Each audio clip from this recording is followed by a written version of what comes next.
Bom, pessoal, boa tarde, então. A gente dá início ao minicurso Economia Liberal do Fascismo, com a presença do professor Vladimir Safato, da Universidade de São Paulo. Tá? Acho que o professor Vladimir dispensa maiores apresentações. Eu queria só dar, antes de passar a palavra para ele, dar dois avisos muito rápidos. Tá?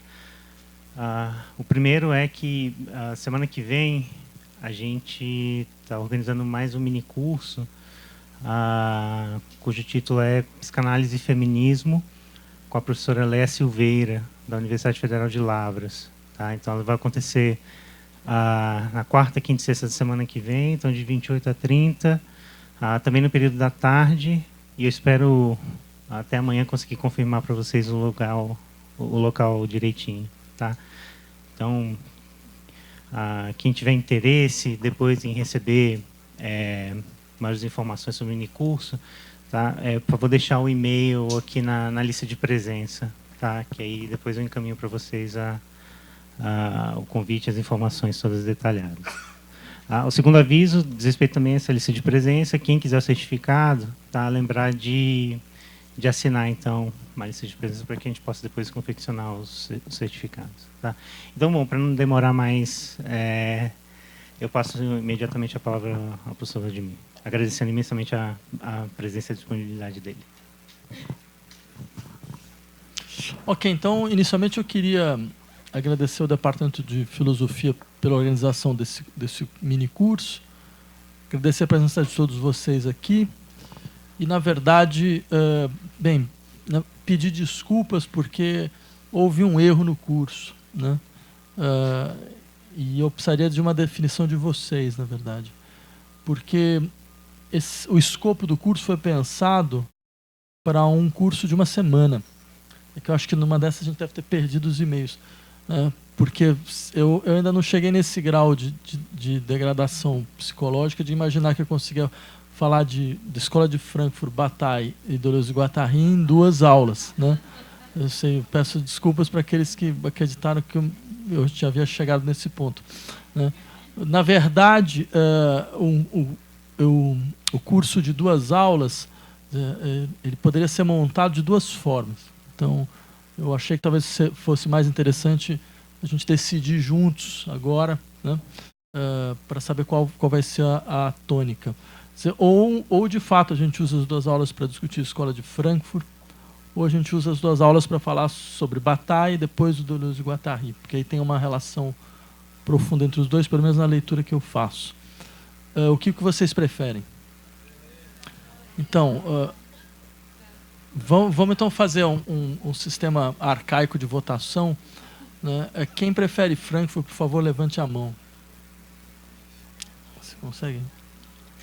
1, 2, 3, 4, 5, 6, 7, 8, 9, 10, 11, 12, 13, 14, 15, 16, 17, 18, 19, 20, 21, 22, 23, 24, 25, 26, 27, 28, 29, 30.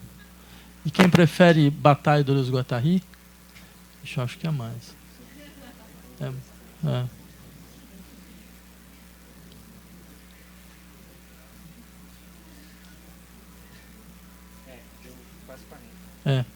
Bem, eu peço desculpas por colocar vocês nesse tipo de situação, né? Mas, de fato, eu cheguei a passar, né? Mas é que quando eu vi depois o cartaz, eu falei, ixi, deu um problema. Né? Então, a gente foca o eixo. Eu prometo àqueles que estão aqui por causa da Escola de Frankfurt que a gente vai encontrar uma forma de se aproximar de uma maneira ou de outra. Mas, então, a gente faz um curso em cima do Bataille e do Deleuze e do Guattari. Okay? Tá, antes de começar a discussão, eu queria simplesmente partir de um ponto, que é um ponto geral, que é o que significa falar, então, em economia libidinal do fascismo. Né?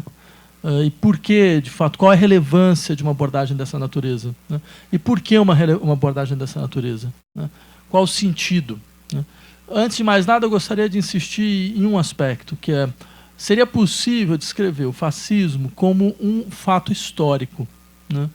E e, de uma certa maneira, organizar todo o nosso debate a partir das condições de emergência desse fato histórico, que se situa num certo contexto, numa certa localização, certo? Normalmente vinculado ao horizonte europeu, nos anos 30, principalmente na França, na Alemanha e na Itália, certo?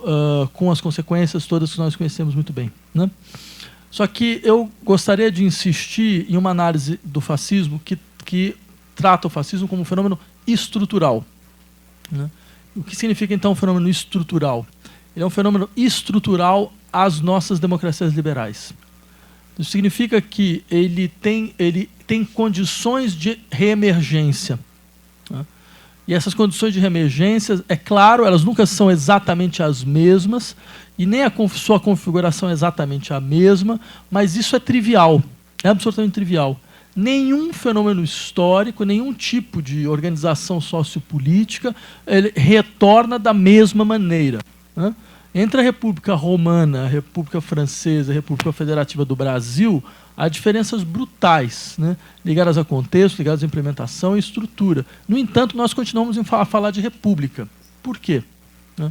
Porque deve haver um conjunto de traços definidores que, de uma certa maneira, constituem um campo comum no interior de todas essas emergências de tais fenômenos. Eu diria isso vale também para o fascismo. É claro que nós nunca mais veremos uma recrudescência do fascismo tal como aconteceu nos anos 30, com todas as caracterizações. Mas nós vamos ver, sim, né, tendências fascistas que emergem dentro de contextos que vão ter as suas singularidades. E faz parte da reflexão ser capaz de identificar essas emergências e descrever tais contextos. E volto a insistir, eu diria, há uma questão interessante aqui, né? A questão interessante é por quê? De onde vem toda essa dificuldade, certo, em assumir uma leitura estrutural do fascismo? Por que todo esse desespero em, de uma certa maneira, falar, não, este fenômeno está absolutamente distante do nosso horizonte, ele está vinculado a um certo horizonte dos anos 30. O que nós vemos aqui atualmente são outras coisas muito distintas. Alguns utilizam o termo populismo, né, para falar, então, dos populismos, tanto de esquerda quanto de direita, certo? Outros vão insistir nas dinâmicas autoritárias, como degradação dos princípios da democracia liberal e coisas dessa natureza. Então, para mim, acho uma questão interessante, como um início de debate, é de onde vem, de fato, essa resistência. É claro, um dos elementos fundamentais, certo, é que, na verdade, eu insistiria em dois. O primeiro deles é admitir que, no interior das nossas democracias liberais, pulsam tendências autoritárias, que elas podem emergir, ou seja, elas podem tomar hegemonia das nossas formas de vida. Ou seja, a democracia liberal, ela não é capaz de eliminar do horizonte da vida social tendências autoritárias fundamentais. Por quê? Entre outras razões, porque os modos hegemônicos de socialização e de individuação que são próprios às nossas formas de vida preservam traços autoritários decisivos. E esse é por isso, por que eu havia sugerido inicialmente um curso que abrangia essa dupla polaridade, né? De um lado o pensamento francês e de outro o pensamento alemão. Porque todos os dois foram sensíveis a esta questão. Todos os dois foram sensíveis a qual questão? A questão de que fascismo não é simplesmente um regime de governo, fascismo é uma forma de vida. Fascismo não é simplesmente uma estrutura de governo, né, ligada a um princípio totalitário. Fascismo é também um modo de ordenamento da personalidade, do desejo, da linguagem. E esse é um dado absolutamente central dentro dessa discussão, porque isso poderia, caso nós aceitemos esse princípio, isso poderia explicar algo da resiliência do fascismo, mesmo diante de outras realidades socio-históricas, certo? Porque ele é um elemento interno, ele não é um risco externo às nossas democracias liberais, ele não é uma degradação externa, elementos arcaicos que, de uma certa maneira, ressurgem no interior dos nossos processos de modernização. Não, ele é um elemento interno ao funcionamento normal das nossas democracias liberais. Eu insistiria muito nesse aspecto. Percebam, por exemplo, 2 casos distintos. Antes, nos anos 30, antes dos autores com que a gente vai estudar, alguém como Reich falava das psicologias do fascismo, insistiram no fascismo como um traço de caráter, né? uma estrutura caracteriológica, uma estrutura caracteriológica fascista. 20 anos depois, né, depois da Segunda Guerra, né, no contexto das sociedades norte-americanas, né, alguém como Theodor Adorno, junto com um grupo, que é o Grupo de Psicólogos Sociais de Berkeley, né, vão desenvolver uma pesquisa, que era uma pesquisa intitulada A Personalidade Autoritária, né, que consistia, então, em dizer há uma estrutura autoritária da personalidade. Né? Ou seja, o autoritarismo não é só um modo de governo, é uma estrutura da personalidade. Certo? E como estrutura dessa personalidade, então, ela, de uma certa forma, mesmo em um horizonte que a princípio não seria autoritário, ela se perpetua. Né? Então, vocês percebem, esse me parece o primeiro elemento central para nós entendermos do que nós estamos de fato falando. Certo?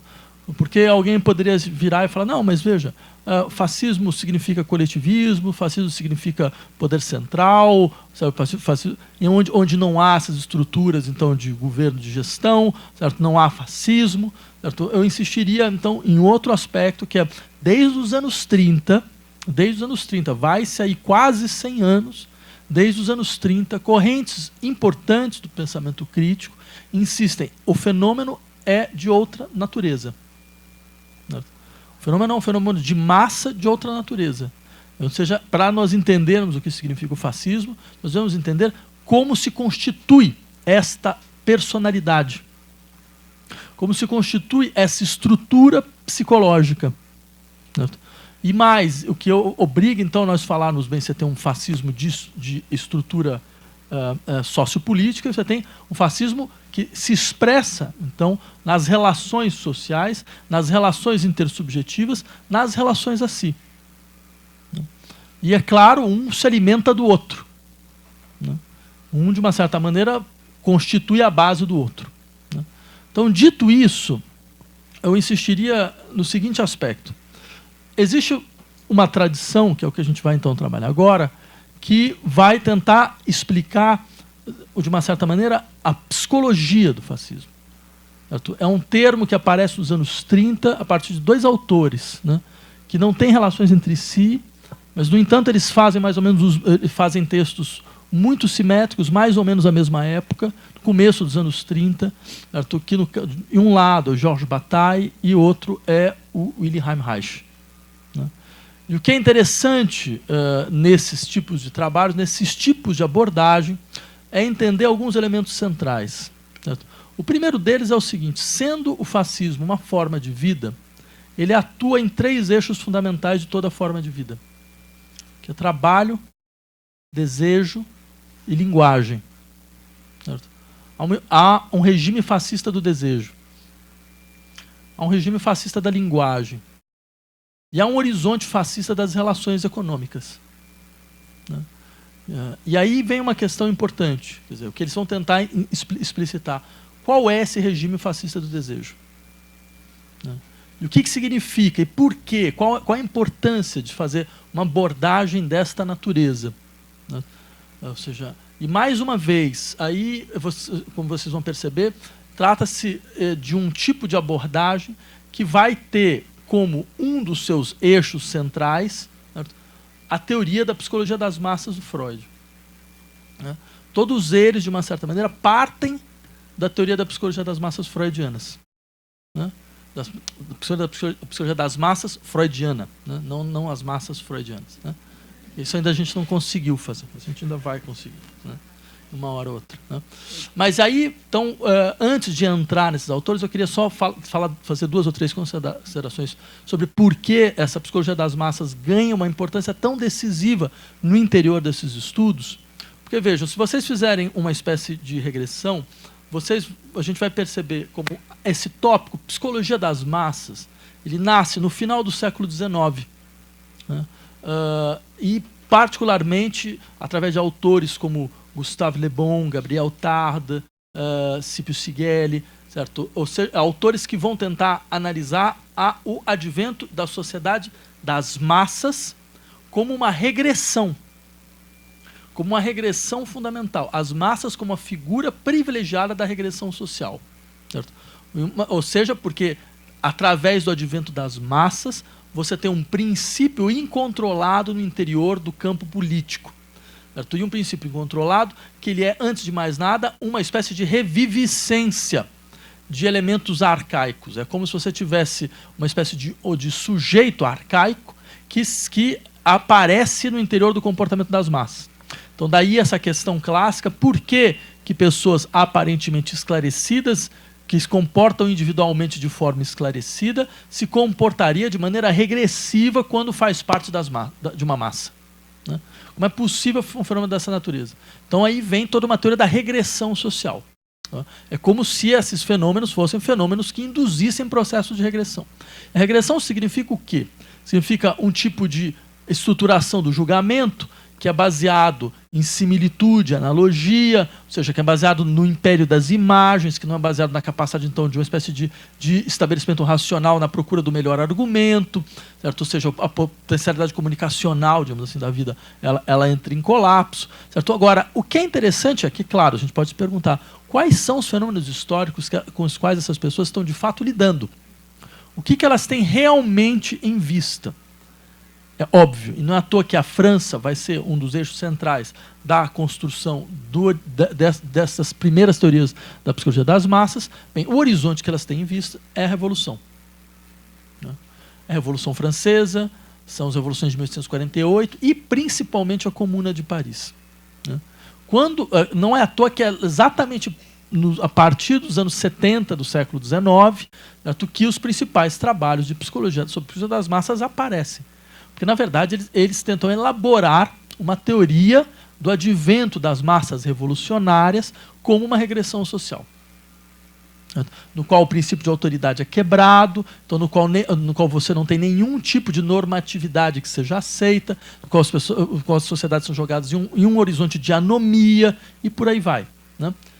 O que é interessante, então, nós levarmos em conta quando nós passamos ao Freud. É que, como quase tudo no interior da psicanálise freudiana, certo, os elementos da teoria social são invertidos, radicalmente invertidos. Né? Freud age um pouco como Marx agiu quando foi constituir a ideia de fetichismo da mercadoria. Né? Talvez vocês já tenham percebido a ironia do Marx ao falar que o processo de determinação do valor na sociedade desencantada do capitalismo é fetichista. Fetichismo tinha sido um conceito criado, certo, no horizonte das teorias do progresso, certo, do século XVIII, para dar conta das sociedades que, de uma certa maneira, eram sociedades arcaicas em relação à nossa racionalidade. Por isso que o primeiro livro sobre fetichismo, quem cria o termo fetichismo, é um compagnon de route dos enciclopedistas franceses, Charles de Brosse, que vai escrever um texto chamado do culto dos deuses fetiches na Nigrítia e no Egito Antigo. Né? Então, ou seja, um certo culto fetichista, certo, na África subsaariana, né? E no Egito Antigo, ou seja, vocês percebem, você tem dois horizontes, um horizonte geográfico e um horizonte histórico. Né? É um horizonte como se o processo de racionalização social ele é ao mesmo tempo histórico, então ele sai de um certo horizonte e vai entrando em desenvolvimento. Né? Então você fala como se você estivesse num processo de maturação, mas ele também é geográfico. A razão moderna tem limites geográficos. Ela vai até aqui. Né? Então, seja, ela vai até um certo horizonte que normalmente, por acaso, por uma questão muito singular, muito contingente, normalmente dá ao continente europeu. Né? Então, aí vem um lado interessante. Porque o que é fetiche? Só para a gente entender todas essas figuras da regressão social. Certo? O que é o fetiche dentro desse horizonte? Né? Vocês sabem, é um termo, o termo fetiche é um termo que foi a grande contribuição do português à história do pensamento. Né? É um termo português, né? Que vem de feitiço e vem de factício ao mesmo tempo. Ou seja, aquilo que é portador de magia e aquilo que é fabricado. Né? E é um pouco como os navegadores portugueses descreviam os cultos, certo, das tribos subsaarianas, dizendo, bem, na verdade, o que você tem? Você tem, primeiro, uma incapacidade de representação, né? Ou seja, porque você tem uma imaginarização, no sentido forte do termo. Então, por exemplo, você tem uma tribo que tem um rabo do leão como fetiche, por quê? Porque a qualidade, força, ela se encarna uma espécie de uma relação metonímica, uma estrutura metonímica. Né? Ela se encarna no interior de uma parte. Né? Então, aí vem uma questão, por que ela se encarna? Porque não há nenhuma ideia de representação, porque falta o conceito, falta o horizonte do conceito, que é compreendido como representação nesse caso. Né? Então, vejam que interessante. Esses elementos, eles vão entrar para a constituição do que é o pensamento das massas. Qual é a característica estrutural do pensamento das massas? Porque, é claro, as massas elas entram como uma das figuras da regressão social. Você vai ter 4 grandes figuras. Né? Você vai ter a criança, né? O selvagem, né? Você vai ter o doente mental, né? E você vai ter as massas. Por que doente mental? Porque no século XIX a concepção de doença mental era baseada numa ideia de degenerescência, a estrutura geral da doença. Né? Não, pensa no Kraepelin da demência precoce. Então, qual que é a caracterização fundamental? A doença mental é você anda para trás no processo de desenvolvimento. Né? Então todas essas figuras são figuras da regressão. Né? O Le Bon, por exemplo, faz isso de uma maneira muito explícita quando ele fala, por exemplo, algo da seguinte natureza. Ele fala, talvez até tenha isso aqui, peraí. Porque a passagem é realmente bastante significativa, onde ele vai explicar, afinal de contas, quais são as relações entre as massas e o processo de regressão social. Deixa eu ver se eu encontro isso aqui rapidamente. Né?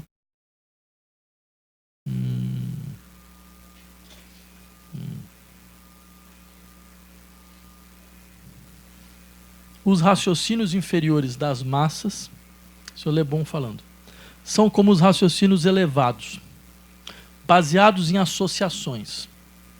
Mas as ideias associadas pelas massas têm entre elas apenas ligações aparentes de semelhança ou de sucessão. Elas se encadeiam à maneira das ideias de um esquimó selvagem, né? Que, sabendo por experiência que o gelo, corpo transparente, se dissolve na boca, conclui que o vidro, corpo igualmente transparente, deve dissolver na boca também. Ou do selvagem que acredita adquirir a bravura de um inimigo corajoso ao comer seu coração, ou do operário que, explorado pelo patrão, conclui que todos os patrões são exploradores. Vocês veem que a colocação ela diz a que veio. Né?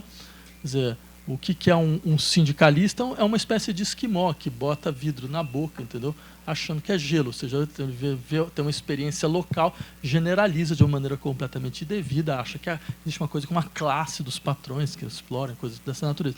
Então vocês percebem muito claramente qual era a função desse jogo de articulação entre figuras da regressão social. Então, agora, o que faz o Freud? Né? Ele inverte.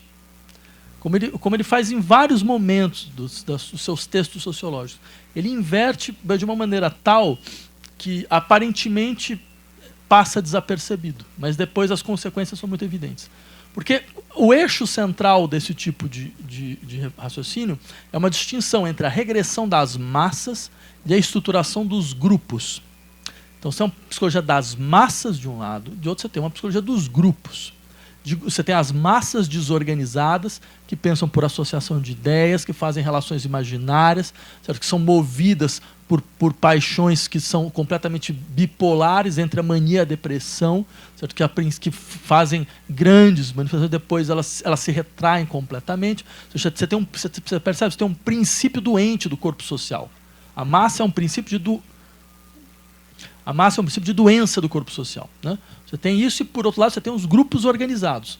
E, normalmente, esses grupos organizados são dois, fundamentalmente. São três. O Estado, as Forças Armadas e a Igreja. O que faz o Freud? Freud começa a falar sobre a psicologia das massas. Começa a falar dizendo, não, de fato, Le Bon levantou, Le Bon, Trotter, McDougall, outros psicólogos sociais, né, levantaram questões importantes sobre o advento das massas. Então, onde que nós encontramos normalmente esse comportamento de massa? Na Igreja e no Exército. Só esse elemento muda completamente a estrutura. Porque o que ele está fazendo? Por isso que eu fiz a associação com Marx. Ele está dizendo, lá onde nós acreditávamos que estávamos diante de uma regressão, nós estamos diante do funcionamento normal das nossas sociedades. Marx, quando usa o termo fetichismo, é exatamente para dizer algo dessa natureza. Lá onde nós acreditávamos que nós estávamos diante de uma regressão da vida social, ou algo que está fora da racionalidade imanente da nossa vida social, na verdade nós estávamos a falar de algo que é absolutamente interno ao nosso princípio de racionalidade. O arcaísmo nos é constitutivo. O arcaísmo ele é um princípio normal de funcionamento da nossa própria racionalidade. E é isso mais ou menos o que o Freud está a dizer. Esses princípios de regressão, diz o Freud, eles estão absolutamente internalizados no funcionamento normal das nossas instituições. Regressivos são as nossas instituições. A começar pela Igreja, pelo Exército, e é óbvio, como a Igreja e o Exército fornecem, a gente está falando de um cidadão do Império Austro-Húngaro, certo? A Igreja ainda, né? Claro, se bem que com a Psicologia das Massas já é 1821, então a opção já acabou. Mas a princípio é alguém que se formou no Império Austro-Húngaro. Então, alguém que, de última instância, sabe que Estado é uma associação entre a Igreja e o Exército. Ou seja, o fundamento do Estado, certo, é a relação entre Igreja e Exército, Igreja e Forças Armadas. Então, quer dizer, fazer esta crítica, é fazer uma crítica, entre outras coisas, à ideia do Estado moderno também. Falando, não, mas ele é um princípio de regressão. Isso, ou seja, a constituição dos sujeitos como cidadãos do Estado, como membros da comunidade religiosa, como membros das forças, como setor das Forças Armadas, certo? Essa Constituição ela exige processos de socialização e individuação que são profundamente regressivos, que produzem uma série de demandas, certo, superegóicas de relação à autoridade, que depois vão explodir em comportamentos regressivos de massa. Esse é o eixo central do argumento. E esse argumento, eu disse para você, ele tem força explosiva no interior do pensamento crítico do século XX. Ele é um dado fundamental, que vai ser recuperado em vários momentos. Ele é recuperado explicitamente pelos frankfurtianos. Por exemplo, o Adorno tem um texto, a gente traduziu esse texto, nós editamos num livro chamado Ensaios de Psicologia Social e Psicanálise, que é um texto sobre a psicologia das massas do Freud e as estruturas da propaganda fascista, onde ele relê completamente a psicologia das massas, falando isso que foi escrito em 1921 era o prenúncio da ascensão do fascismo, né? O líder que o Freud descreve é o líder fascista por excelência, né? Você tem isso explicitamente nesse caso, como você tem nesta tradição, que é uma tradição do Reich, que é uma tradição que passa pelo Bataille e que vai dar no Deleuze-Guattari. Por mais que você tenha relações muito tensas, né, entre Deleuze-Guattari e a psicanálise, por uma série de razões, certo? É importante também compreender como o horizonte é constituído, né, a partir de uma organização de problemas que é eminentemente psicanalítica, mesmo que as respostas vão sair desse horizonte. Certo? Então, esse é o primeiro ponto central. Para abordar essa economia libidinal do fascismo, nós devemos compreender como ela, à sua maneira, ela é dependente de uma inversão da psicologia tradicional das massas, que, como vocês perceberam, era eminentemente uma espécie de setor conservador da psicologia social. Que era um setor que procurava, de uma certa maneira, compreender o advento das revoluções como a figura da regressão social por excelência. Né? A figura por excelência da quebra da possibilidade mesmo de funcionamento normal da vida social. Né? Então, com todas essas... E aí vem... Só um parêntese, aí vem toda uma discussão muito interessante, que eu acho que ela tem uma atualidade para nós, que é o que significa... Já no século XIX isso era muito utilizado, o que significa a mobilização de categorias psicológicas para dar conta de fenômenos políticos. Né? Porque é óbvio, quer dizer, dentro desse processo, a mobilização de categorias psicológicas visava, entre outras coisas, fazer com que esses fenômenos fossem vistos como patologias sociais. Né? Ou seja, como degradações do corpo social. Né? Um pouco como as doenças do corpo social. Como o corpo social se adoece, de uma certa forma. Levando a sério essa metáfora do corpo social, então você vai ter um uso de categorias psicológicas, médicas e clínicas, em larga medida, para caracterizar certos processos imanentes a tal configuração do social como degradações patológicas. E esse é um caso muito explícito. E aí vem uma discussão, bem, se vocês permitirem um pequeno parêntese, porque acho que isso explicita também, de um lado, o porquê de uma economia libidinal, num momento como o nosso. Né? Percebam que coisa interessante. Em 2015, quando a Grécia estava discutindo com seus credores a irracionalidade das exigências econômicas às quais o povo grego havia sido submetido, né? Houve uma famosa reunião entre os negociadores gregos e os representantes da chamada Troika, né? o Banco Central Europeu, o Fundo Monetário Internacional, a Comunidade Europeia, certo? Que foi uma reunião absolutamente violenta, né? No qual então presidente do Fundo Monetário Internacional sai da reunião dizendo o seguinte: a reunião está suspensa, nós só vamos voltar quando houver adultos na sala. E no dia seguinte, a vice-presidente da Comunidade Europeia, à época Viviane Reding, se eu não me engano, né, ela dá uma entrevista falando que os gregos se comportam como crianças mal educadas. Né. Talvez as pessoas não tenham percebido o estranhamento, né, mas havia alguma coisa bastante singular, que era exatamente essa caracterização de um debate que aparentemente era um debate econômico, certo? A partir de categorias psicológicas e morais. Ou seja, a gente estava falando com crianças, né, com comportamento infantil, uma incapacidade de maturação, imaturos, assim, não capacidade de uma maturidade esperada. E mais do que isso, claro, não tem maturidade porque elas não sabem a importância do que significa uma política de austeridade. Que talvez, não sei, vocês já perceberam quão estranho é isso, nunca existiu uma teoria econômica da austeridade. Porque a austeridade não é uma categoria econômica. A austeridade é uma categoria moral. Agora, como todos vocês sabem, que, como costuma se dizer, bois não aparecem nas árvores, né? Quer dizer, alguém tem que colocar um boi em cima de uma árvore para que ele esteja em cima de uma árvore. Alguém poderia se perguntar o que essas categorias psicológicas e morais estão fazendo dentro do discurso econômico. Né? Como elas chegaram até aqui. E qual a sua função. E como assim? Onde você espera, então, uma espécie de análise sobre embates econômicos, você encontra imediatamente um princípio de desqualificação que se serve, em larga medida, certo, de um horizonte psicológico moral, no sentido forte do termo. Eu diria, isso tem raízes, mas tem raízes muito antigas. Né? Uma delas a gente está vendo agora. Né? Ou seja, no momento que você espera uma análise política de processos de sublevação, o que você tem? Uma descrição psicológica, certo? Do que seria uma degradação do tecido social, as causas de degradação do corpo social. Né? Aí vem uma questão interessante. Vocês podem colocar a questão. Mas então, isso não eliminaria de uma vez por todas toda tentativa de utilizar categorias clínicas e psicológicas no interior da análise de fenômenos sociais? Então, por que a gente está falando sobre a economia libidinal do fascismo? Porque a gente está falando do fascismo como um traço de personalidade, como um traço caracteriológico. Qual é a função? Parece que é uma contradição aqui. Né? Aí vem um elemento que eu gostaria de insistir com vocês. Quer dizer, é claro, quer dizer, aí vem acho que o elemento interessante dentro da inversão, daquilo que a gente poderia chamar da inversão freudiana. O que faz o Freud? Freud faz mais ou menos o seguinte, ele fala, esses processos não são degradações. Não se trata de uma degradação.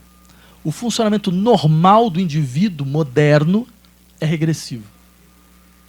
Ou seja, não é que você tem uma figura normativa e os seus desvios.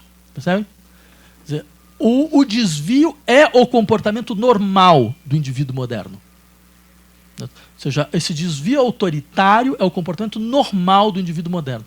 Ou seja, então, nós não estamos falando de um tipo de teoria no qual, veja, nós temos a sociedade dos indivíduos, né, que são indivíduos que têm a sua capacidade, então, de autonomia, certo? A sua capacidade, então, de livre-arbítrio, certo? E nós temos, afinal, essas estruturas que aparecem quando a sociedade dos indivíduos entra em colapso. Quando a estrutura da família entra em colapso, porque é como núcleo fundamental de individualização, certo? Quando a estrutura da autoridade entra em colapso. Quando a crise entra em colapso, aparece... Quando a crise emerge, aparece, afinal de contas, aquilo que nós poderíamos chamar das regressões sociais. Não é essa a teoria freudiana, em hipótese alguma. Né? Até porque tudo se passa como se ele dissesse, não, mas vejam, você vai ter comportamentos fascistas, a consequência é um pouco essa. Você tem comportamentos fascistas em famílias muito bem estruturadas, né? Em realidades econômicas estáveis. Né? A relação não é essa, a relação é outra. Né? Então, dito isso, eu acho que nós podemos entrar de uma maneira um pouco mais organizada dentro das discussões sobre o Bataille. Né? Só que eu gostaria de saber se até aqui alguém tem alguma questão. Você falou que o fascismo, a gente vai fazer uma análise estrutural do fascismo, ele é uma das faces da democracia liberal, certo? Termina a sua questão. Porque, assim, eu estudo história e um dos meus estudos sobre história contemporânea do fascismo, né? A gente vê que o fascismo, na verdade, o discurso fascista, na verdade, ele vai contra as democracias liberais. Ele ganha força, principalmente na Alemanha, porque ele vai contra a democracia a República de Weimar. E foi um fracasso total. Ela aceitou as condições do fim da guerra impostas pela França e tudo mais. E é por aí que... Então, isso me permite talvez precisar um ponto que talvez não tenha ficado claro. Não é que eu estou dizendo que fascismo e democracia liberal são processos similares. Estou dizendo o fascismo é uma tendência imanente às democracias liberais. Ou seja, a regressão das democracias liberais ela é imanente ao seu funcionamento normal. Em última instância, as democracias liberais não têm força para eliminar o fascismo. Porque, de uma certa maneira, elas preservam elementos que vão ser decisivos nas emergências do fascismo. Então, quer dizer, em hipótese alguma eu estaria fazendo... Você levantou bem, se ficou essa impressão, é importante eu esclarecer. Em hipótese alguma eu estaria fazendo essa afirmação leviana de que são dois fenômenos idênticos. Eu queria dizer, o fascismo não é um fenômeno exterior. Ele é a expressão de uma contradição imanente. Há uma contradição imanente das democracias liberais. O fascismo é uma das suas expressões.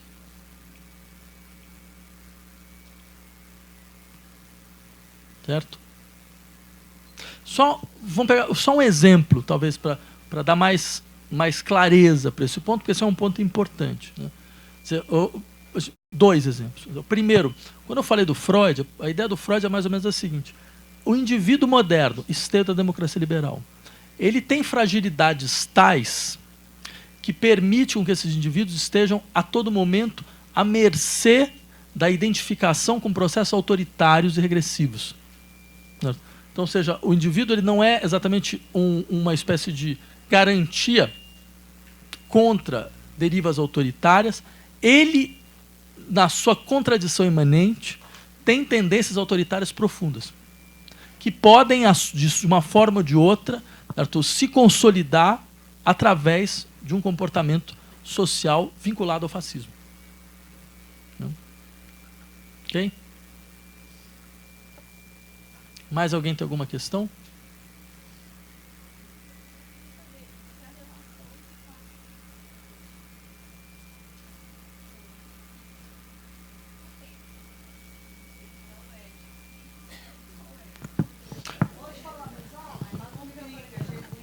A gente tem um microfone aqui, só.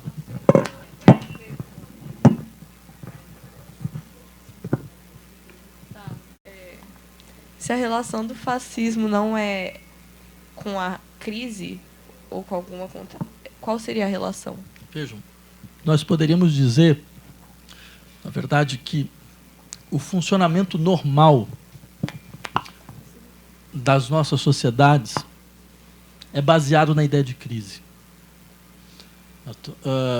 Só que há crises de várias formas, né?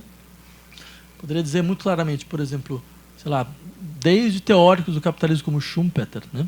Você vai insistir, bem, a crise é imanente ao funcionamento normal do capitalismo. O capitalismo consegue, em certas situações, operar por crises. Ele faz as crises destruições criativas, é um tópico clássico, né? Mas um elemento interessante aí é insistir, olha, as crises elas são elementos normais do processo. Então, se elas são elementos normais do processo do capitalismo, então veja, você insistir no sentido de, olha, a crise produz necessariamente um tipo de regressão ou um tipo de superação, é algo a ser repensado, né? Há certas circunstâncias, crises podem produzir... em que condições crises produzem regressões? Né? Quer dizer, então, você percebe já, e que tipo de crise? Né? Quando eu quis falar isso, somente para insistir. Essa ideia de que, não, quando você tem uma crise, né, então você tem uma regressão imanente, então você vai ter que admitir que regressão, ela, em última instância, ela está presente a todo momento da nossa vida social. Ela não desapareceu como um risco, né? E se ela não desapareceu como um risco, então aí você pode perguntar, mas por que neste momento? Você tem explicações estruturais e explicações contingentes, né? E aí algumas explicações que podem passar por uma reflexão, digamos, tal que a gente está querendo desenvolver, e tem outras explicações históricas, né?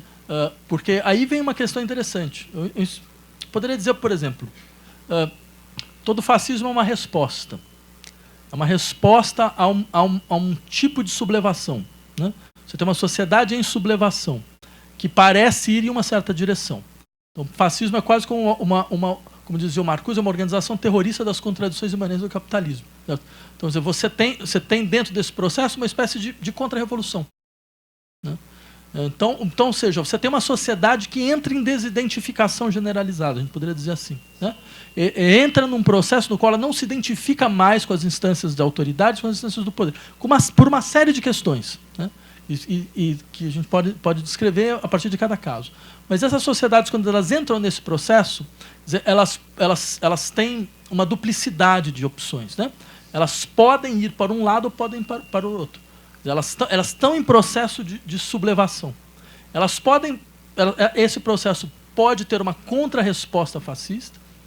Então, daí é toda uma discussão, um elemento que me parece absolutamente central dentro das discussões sobre o fascismo, que é o fascismo é uma forma de revolução. Então, há uma dinâmica de revolução imanente ao fascismo, né? E todos aqueles que, de uma certa maneira, se identificam com esse processo, se veem no interior de uma revolução. Se veem operando uma ruptura real, né? Se vem constituindo um processo de ruptura, certo? Porque a sociedade, como nos seus estratos hegemônicos, entrou em ruptura, né? Por uma série de razões. Ela não se vê mais, ela não compreende mais que os processos de reprodução material da vida, tais como eles se deram até agora, eles têm condição de perpetuar, né? Então, dentro desse processo, você tem formas de ruptura. Uma dessas formas de ruptura é o fascismo, né? Então, o que você percebe? Ele especifica um tipo muito específico de crise, né? Que é uma crise de uma crise de identificação. É uma crise de identificação social. Tem um processo no qual as identificações sociais elas não conseguem mais consolidar a adesão. Elas não conseguem mais organizar núcleos de adesão. Então, o fascismo é uma resposta a isso, onde você vai retomar este processo em um outro nível. e através de outras estruturas, absorvendo um discurso da ruptura. Isso Bataille procura explicitar esse processo de uma maneira muito, muito organizada, eu acho. Né? Por isso que eu pensei em trazê-lo aqui. Né? Obrigada.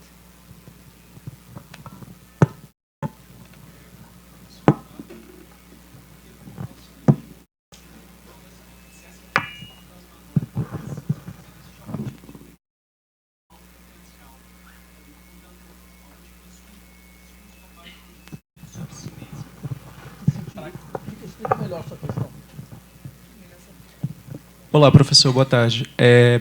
Eu queria perguntar se essa presença um tanto fantasmagórica do fascismo, ela tem como característica uma linguagem autorreferencial, que produza sentido sobre si mesma. Portanto, existe algum discurso constantemente fascista nessa sociedade que faça alusão ao próprio fascismo? Então, acho que, se eu entendo a tua questão, acho que tem dois níveis aí do problema. Quer dizer, primeiro, até que ponto, quer dizer, há uma assunção do fascismo por si mesmo. Né? Seria justificável descrever como fascismo fenômenos que não se autonomeiam como fascistas. Se eu estou entendendo um pouco a sua questão. Uma questão importante. Né?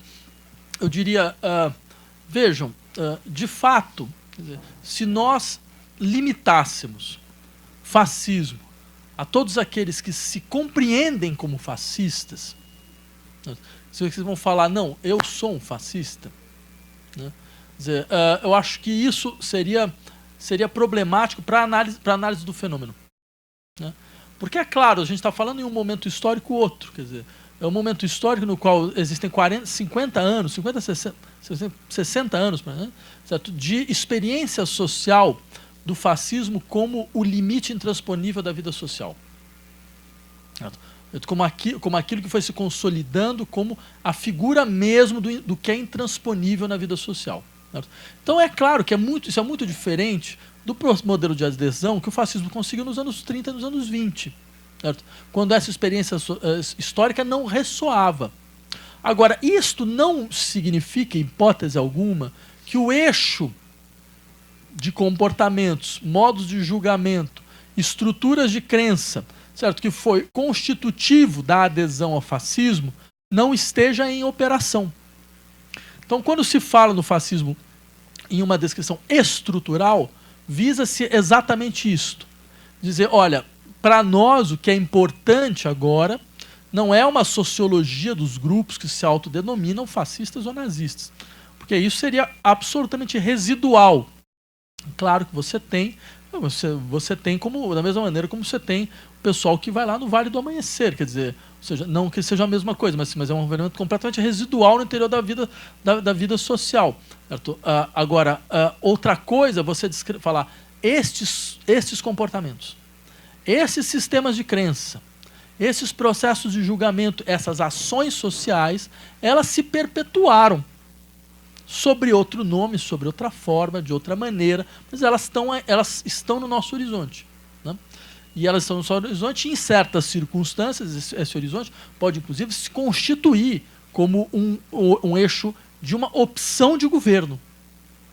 Opção clara de governo, que não vai se colocar, muito dificilmente, nós vamos ver algum governo daqui para frente que se coloque sob a égide, não, nós somos um governo fascista. Certo? O que não significa que nós não corramos o risco de tê-lo. E com várias outras características. Eu queria só, por exemplo, quando se fala em outras características, veja um exemplo só, para vocês terem uma visão mais clara do que eu estou tentando descrever. Né? Vamos pegar Carl Schmitt, um jurista nazista alemão, certo? Digamos assim, é a prova cabal. A escola de Frankfurt falava, olha, não existe ideologia nazista, porque tudo aquilo é uma ideologia de pacotilha, não há nenhuma elaboração teórica e ideológica consistente. Eu diria, isso não é completamente verdade. Né? E Carl Schmitt é um exemplo disso. Quer dizer, é uma elaboração extremamente consistente, certo? E bastante explícita do que significa um Estado nazista, né? E por que ele deve existir, segundo Carl Schmitt. Né? Então, por exemplo, a gente vai poder analisar alguns aspectos, então, que é uma maneira de recuperar uma certa tradição da filosofia política moderna, que tem um dos seus eixos fundamentais no Hobbes, o que não significa que o Hobbes seja uma teoria do nazismo, longe disso, mas há uma maneira de recuperar uma série de elementos vinculados à estrutura da soberania, tal como Hobbes imagina, certo? Dentro de uma teoria do Estado nazista, né? E o Schmitt faz isso. E o que é mais dramático, ele faz isso de maneira impressionantemente bem feita, né? Então, um dos elementos interessantes dentro do que o Carl Schmitt defendia, ele falava mais ou menos o seguinte: voltar para um discurso que foi proferido em 1932 para uma espécie de Fiesp da Alemanha na época, né? Ele diz mais ou menos o seguinte: veja, a democracia da República de Weimar, ela era, na verdade, um Estado total. E esse era o seu problema. Por que ela era um Estado total? Porque você tinha uma sociedade dividida em uma míriade de interesses, né? Os mais múltiplos possíveis. Só que esses interesses estavam sempre em conflito, né? Sempre em conflito. Os interesses dos sindicatos, os interesses industriais, os interesses daquele grupo contra os interesses dos comerciantes. Quer dizer, e o que o Estado tinha que fazer? Ele era chamado para fazer a mediação de todos os conflitos da vida social. Em todos os conflitos ele intervinha, né? Criando uma espécie de emulação permanente da sociedade. O Estado ele não consegue transcender o domínio dos conflitos sociais, porque ele se transforma na simples emulação dos conflitos da sociedade. Ele é uma emulação da própria sociedade, mas ele se transforma num Estado total. Ele está por todos os lados, né? Isso é Schmitt falando da República de Weimar, né? Fala, e o que nós precisamos agora?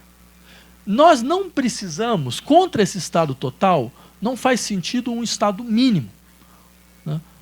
Primeiro porque ele nunca existiu e nunca existirá. Nós precisamos de um outro Estado total. Mas que Estado total é esse? É um Estado que permita que a liberdade se realize. Qual liberdade? A liberdade de iniciativa, de empreendimento.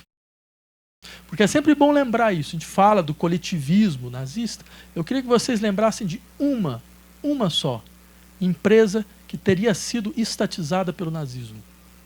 Me diz uma só. Nenhuma. Ao contrário, toda a estrutura de capital privado da economia alemã não só se preservou, como ela era um dos eixos fundamentais do Estado nazista. A indústria monopolista alemã, sabe, que ela se alimentou profundamente dentro dos processos da guerra, ela estava lá presente como elemento fundamental do Estado nazista. Então, o que diz o Carl Schmitt?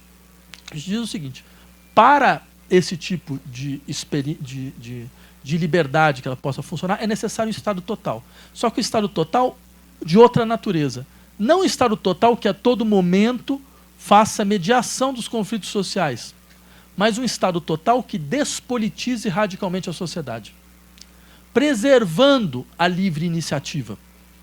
Porque essa intervenção do Estado dentro da democracia da República de Weimar impede a iniciativa de se desdobrar enquanto elemento fundamental da experiência econômica, né? Então é necessário um Estado que intervenha despolitizando a sociedade, e aí ele vai usar toda a sua violência, toda a sua força, para impedir que todos os setores da vida social que colocam em questão essa noção de liberdade como iniciativa, certo? Ou liberdade como... Até porque são os setores da sociedade que vão perguntar iniciativa para quem, na verdade, né? E que tipo de iniciativa é essa? Né? Quer dizer, que tipo de empreendedorismo é esse? Quer dizer, todos esses que vão colocar em questão, eles são objetos da violência do Estado. Porque o Estado está diante de uma sociedade que ele tenta despolitizá-la ao máximo. Certo? E ao despolitizar ao máximo, ele libera a atividade econômica do seu sistema de pressões sociais. Isso é o Carl Schmitt falando. Não é por outra razão que alguém como Friedrich Hayek, né, um dos pais do neoliberalismo, via isso e, de uma certa forma, dizia, é mais ou menos isso mesmo. Né? Tanto que o Hayek é, entre outras coisas, um defensor da ideia da ditadura provisória. Esse sujeito que vocês ouviram falar, que afinal de contas era um libertário, defensor das liberdades individuais, ele defendia a democracia limitada e a ditadura provisória. Certo? Uma ditadura provisória é sempre, só para terminar os parênteses, é sempre bom lembrar, por exemplo, peguem uma entrevista do Hayek em 1981, que é dada em um singelo país, no caso Chile, né, em uma condição bastante singular. 1981 é quando o Chile estava no auge da ditadura militar Pinochet. Então, o que diz o Hayek nesse momento? Porque, afinal de contas, ele está lá porque, você sabe, o Chile foi um laboratório do neoliberalismo, da constituição das políticas neoliberais, que ela teve, na verdade, 2 laboratórios mundiais. Um era o eixo anglo-saxão, né, que era, então, Estados Unidos e Inglaterra, Estados Unidos Thatcher, Inglaterra Reagan, ou Estados Unidos Reagan, Inglaterra Thatcher, certo? E o que seria o eixo democrático, e já tinha um eixo autoritário, né, que era Chile. Dois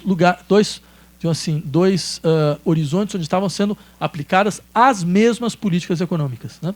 Então, o que diz o Hayek quando está no Chile, para defender a política econômica chilena, certo? Que alguns aqui em nosso país veem como um modelo a ser aplicado entre nós, né? Ele diz o seguinte: eu diria que, enquanto instituição de longo termo, sou totalmente contra ditaduras. Mas uma ditadura pode ser um sistema necessário durante um período de transição. Às vezes, é necessário que um país tenha, durante certo tempo, uma forma de poder ditatorial. Como vocês sabem, é possível para um ditador governar de maneira liberal. E é possível que uma democracia governe com uma falta total de liberdade. Pessoalmente, eu prefiro um ditador liberal a um governo democrático sem liberalismo. Isso o senhor Hayek, defensor maior das liberdades individuais, falou no Chile de Pinochet em 1981. Vocês podem imaginar o que os chilenos entenderam com esse recado, né? Agora, eu insistiria, isso tem um horizonte. A ideia da ditadura, eu sugeria que vocês lessem um texto do Carl Schmitt, A Ditadura, né? Quer dizer, a ideia da ditadura como elemento transitório, né, é uma ideia que o Schmitt traz do uso da ditadura na Grécia e em Roma, né? Ou seja, esse momento, você tem crise, então o poder todo vai para a mão de um ditador que tem um tempo, né, mais ou menos determinado, onde ele tem então poder concentrado, ele pode quebrar todos os interesses da sociedade, ou seja, ele pode no caso do Hayek, como você faz, ele pode preparar a sociedade para a liberdade, né? Então, qual a função da ditadura? Preparar a sociedade para a liberdade, né? O que é claro, você pode imaginar, você pode perguntar que tipo de liberdade é essa que nasce necessariamente depois de uma ditadura, né? E, mais uma vez, volto a insistir, há um eixo nesse debate. Esse eixo nos leva diretamente, certo, ao conceito nazista de Estado total. Que, diga-se de passagem, o Estado nazista era uma ditadura limitada também. É a mesma coisa, uma ditadura transitória. Tanto que, por exemplo, eles não fizeram uma outra Constituição em Weimar. A Constituição do Estado nazista era a Constituição de Weimar, da República de Weimar. Eles simplesmente utilizaram o artigo 48, que era o artigo que determinava as situações de estado de exceção, então permitia a suspensão, certo, das garantias constitucionais devido a uma situação de excepcionalidade, uma situação de emergência, né? E eles governaram sob estado de emergência a Alemanha por 12 anos. Então foi uma emergência que durou 12 anos. Mas vejam, do ponto de vista jurídico, como o Estado funcionou, certo? Em última instância, a Constituição de Weimar continuava em vigor. A Constituição Democrática do Estado de Weimar continuava em vigor, porque aquilo era uma ditadura transitória, certo? Era simplesmente, quer dizer, o que aconteceu? Não, os comunistas botaram fogo no Reichstag, eles fizeram uma confusão, certo? O país está em polvorosa, a gente precisa botar ordem de novo, vamos fazer uma intervenção militar cirúrgica, não? A gente faz uma intervenção militar cirúrgica, bota a ordem de novo mais uma vez no lugar, e aí continua todo mundo, né, andando do mesmo jeito. Só que, é claro, a intervenção, às vezes, ela dura 12 anos, às vezes ela dura 20 anos, às vezes ela não passa, certo? Então, o que acontece no interior desse processo, o que legisla, nesse caso, é a ideia da ditadura transitória. Vocês percebam uma ideia que ela paira entre nós, né? Ela vive entre nós, né?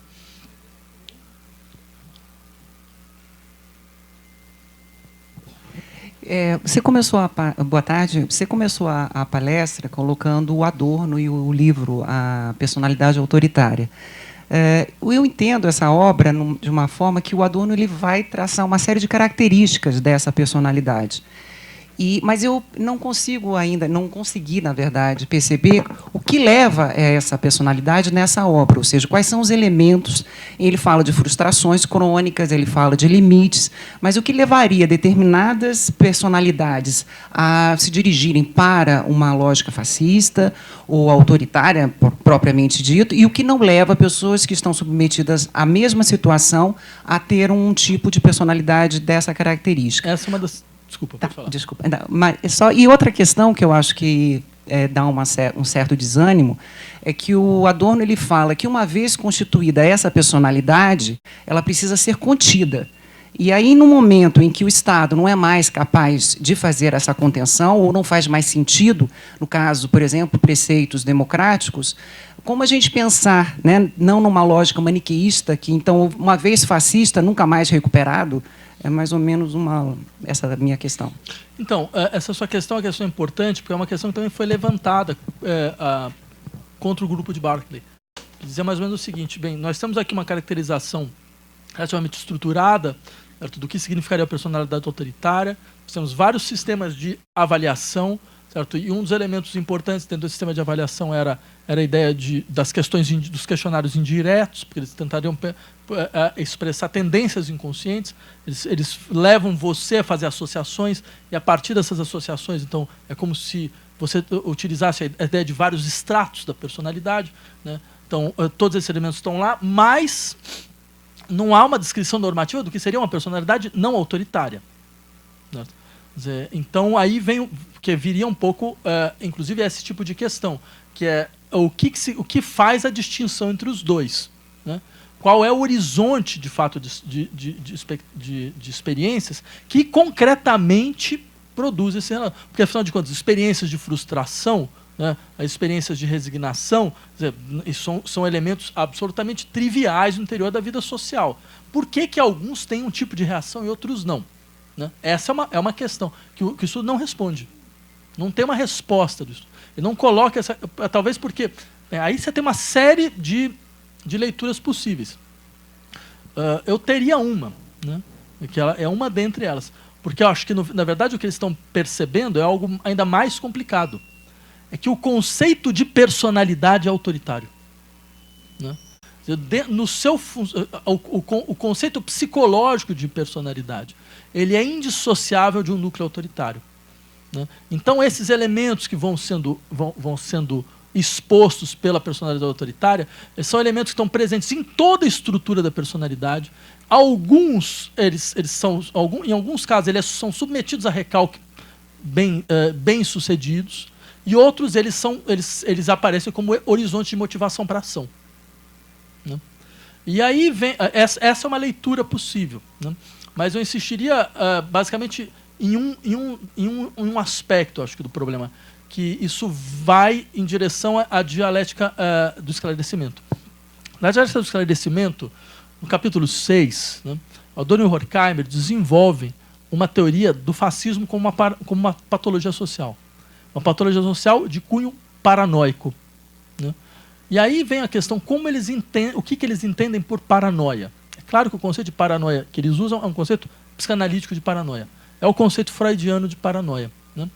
E o conceito freudiano de paranoia ele tem alguns elementos interessantes, né? Quer dizer, o primeiro deles, quer dizer, paranoia em que sentido? No sentido, o que configura, então, caso a paranoia enquanto categoria? Você tem uma estrutura de delírios ligados a delírio de perseguição, delírio de grandeza, erotomania, que estão muito presentes dentro do horizonte da paranoia, uma preservação das funções psicológicas, quer dizer, diferentemente, sei lá, de quadros como a esquizofrenia, onde você imediatamente tem uma desagregação da linguagem, certo? Uma reestruturação da estrutura da motricidade, através da catatonia, coisas dessa natureza.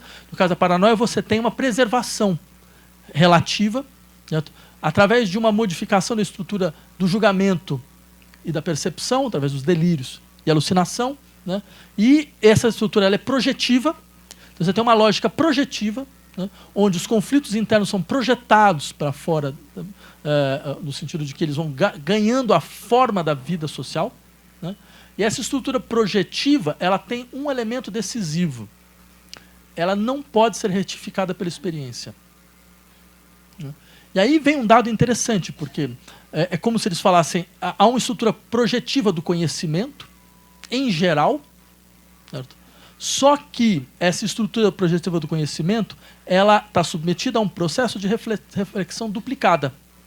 Porque isso que significa o quê? Ela reflete, mas ela também absorve a resistência desta projeção. E então ela se retifica. Esse elemento retificador é o elemento que define, em última instância, a normalidade da percepção. É uma ideia freudiana por excelência. A ideia do Freud, ou seja, como é que eu sei a diferença entre percepção e delírio? Fala, não, mas os primeiros processos perceptivos eles são indissociáveis do delírio. Né? Porque, por exemplo, a criança tem primeiras experiências de satisfação. Certo? Essas primeiras experiências de satisfação deixam traços minésicos. Esses traços minésicos, quando a necessidade volta, os traços minésicos são atualizados. Né? Isso significa, entre outras coisas, você projeta traços minésicos no mundo. Só que aí vem uma ideia importante do Freud, existe uma coisa que chama prova de realidade. Prova de realidade significa o quê?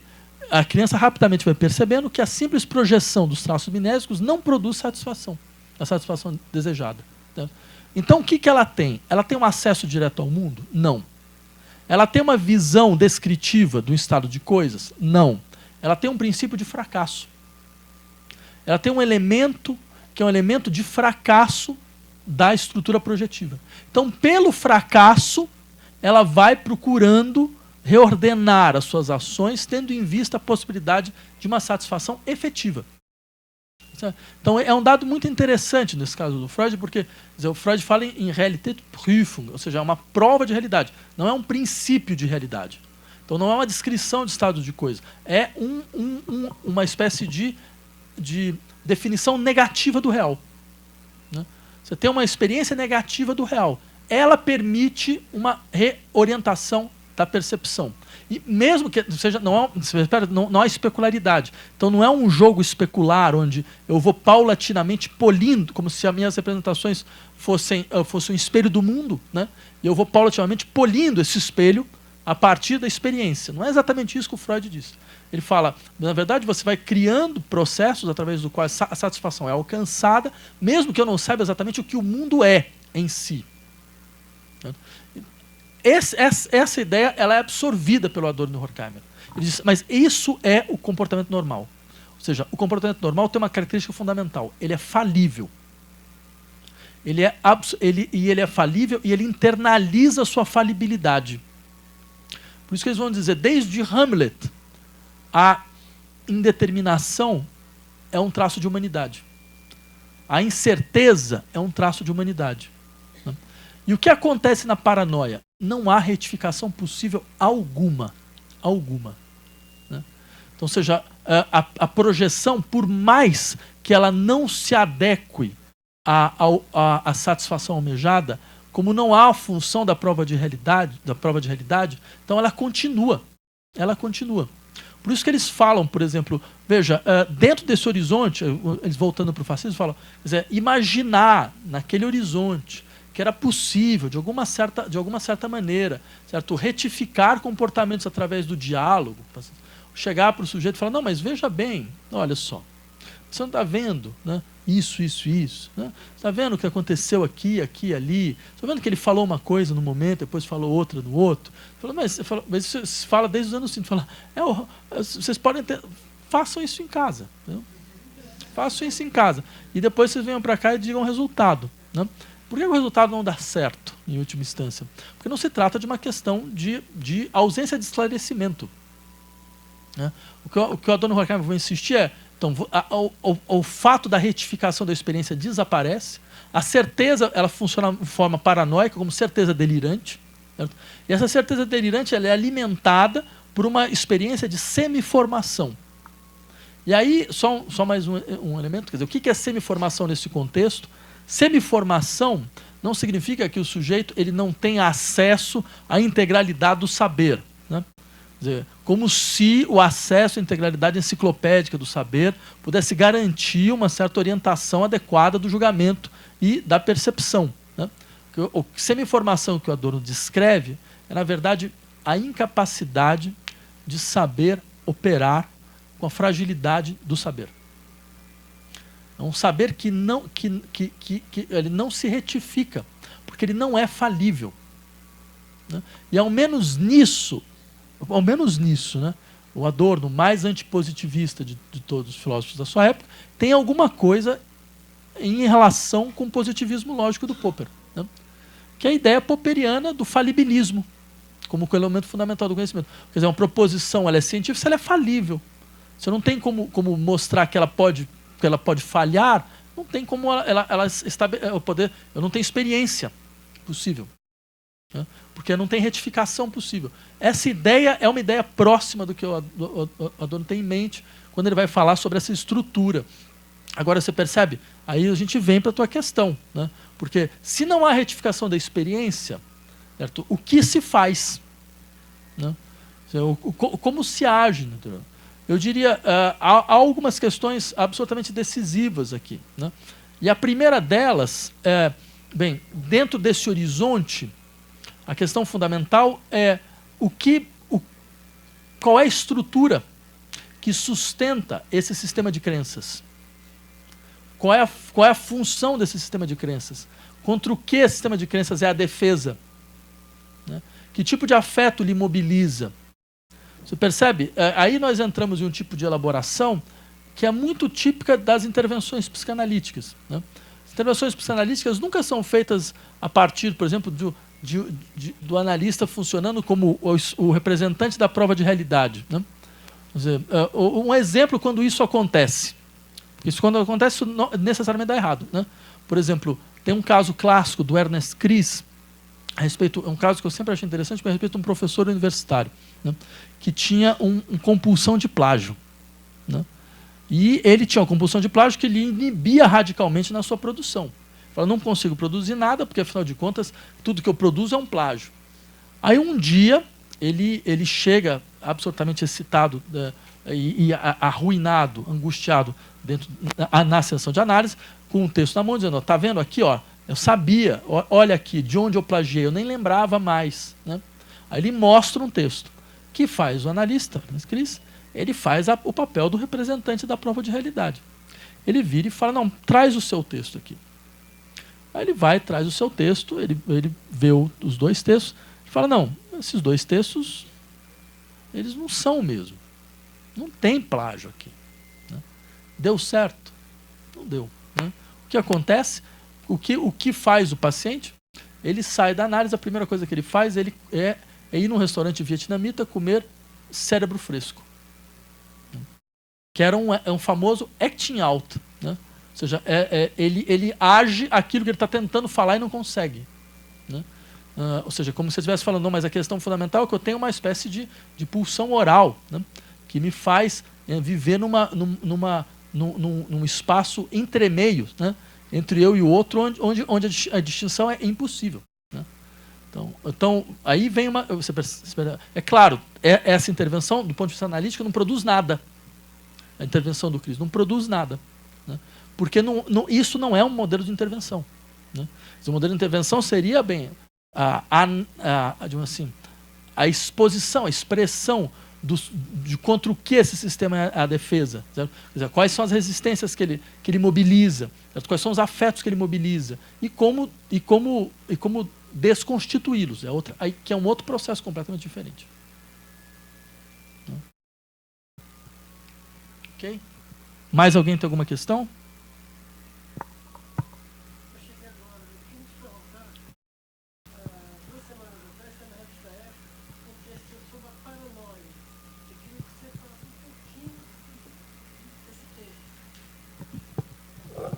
Em Vladimir, há 2 semanas atrás eu vi um texto seu importante na revista Época.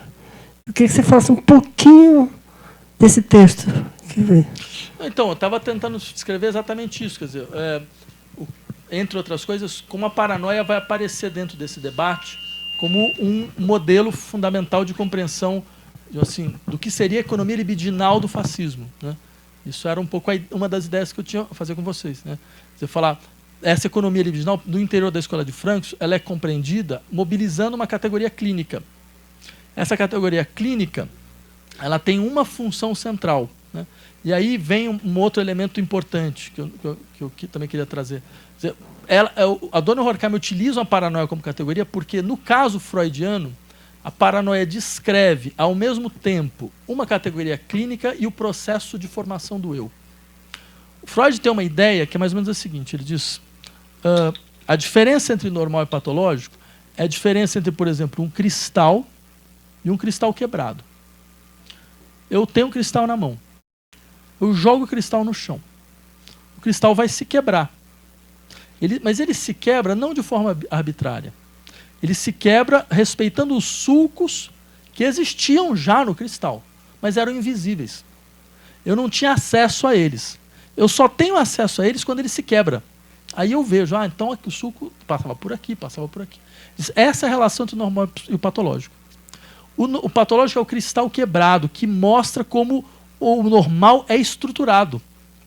Então, é a partir do patológico que o Freud desenvolve uma teoria do normal e não o inverso, né?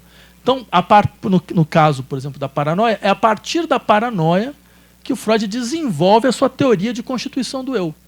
Que ele vai dizer mais ou menos o seguinte, veja, o que a paranoia mostra nas suas estruturas de delírio, de alucinação, né? Mostra, então, todos esses processos através do qual, por exemplo, o perseguidor é alguém que dentro de um delírio de perseguição, é alguém que, na verdade, é um elemento profundo, objeto profundo de identificação, né? Ou seja, por quê? Porque a paranoia demonstra muito claramente como o eu é constituído através dessas identificações, que são organizadas sob a forma de introjeções e projeções.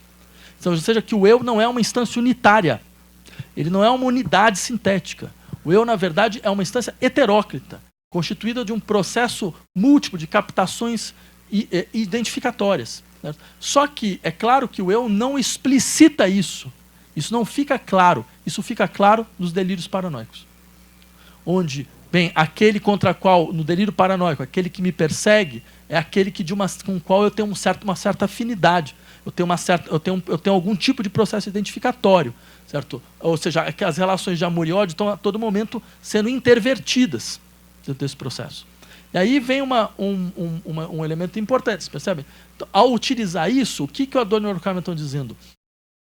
O fascismo explicita tendências imanentes à formação do eu moderno. Com toda a sua estrutura de perseguição, toda a sua dinâmica de fronteira, toda a sua dinâmica de limite, toda a sua dinâmica de expulsão, certo? Toda a sua dinâmica de intervenção no interior, ou a expulsão da unidade, toda a sua dinâmica de unidade, certo? Ela é a expressão, né, terrorista, digamos assim, de conflitos imanentes à formação do eu moderno, né? E aí a gente entra num eixo importante. Por isso que eu havia dito para vocês, uma coisa é vocês pensarem o fascismo como um elemento exterior às nossas formas de vida. Outra coisa é vocês pensarem como um elemento imanente às nossas formas de vida. Como se ele explicitasse processos imanentes, conflituais no interior da nossa forma de vida. Ok? Bem, eu sugiro o seguinte, vamos então fazer um pequeno intervalo, aí eu entro para falar sobre o Bataille.